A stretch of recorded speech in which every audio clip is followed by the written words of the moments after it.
राज्याच्या सरकारला मान्य उद्धवजी ठाकरे साहेबांनी या पूर्ण मराठवाड्याच्या दौऱ्यातून केलेला आहे। परंतु हे सरकार तसं दगाबाजी करणार आहे।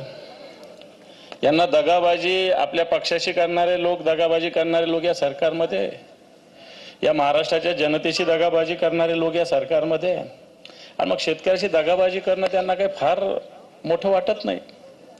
आणि हे दगाबाजी सरकार, दगाबाज सरकार आहे, त्याच्या विरोधात म्हणायचं काही कारण नाही। आमचं एवढंच म्हणणं की शेतकऱ्यांना हे पॅकेज मिळालं पाहिजे। या ताईकडे आहे मुद्दा। ह्या काही राजकीय कार्यक्रम नाही। जर राजकीय कार्यक्रम असता तर उद्धव साहेबांनी उभं राहून स्टेजवर जाऊन मोठे भाषण झाले असते आपले सगळ्यांचे, परंतु हे करायचं नाही। आम्ही माननीय उद्धवजी ठाकरे साहेब आपल्या शेतकऱ्यांशी संवाद साधायला आलेले आहेत। आणि म्हणून हे पॅकेज मिळालं का तुम्हाला? 850 कोटी रुपये कोरडवाहूचे मिळाले का? तुमच्या गावात पोहोचले का? बागायतीचे पोहोचले का?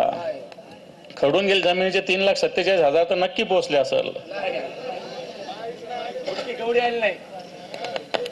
याचाच अर्थ हे सरकार फसवणार आहे। त्याच्यासाठी आपल्यासाठी माननीय उद्धवजी ठाकरे साहेब संपूर्ण मराठवाड्यात फिरतात। परवा ते धाराशिव, बीड, संभाजीनगर, नंतर लातूर, नांदेड, हिंगोली, परभणी, आता परभणी करून जालना जिल्ह्यामध्ये मान्य उद्धवजी ठाकरे साहेब जाणार।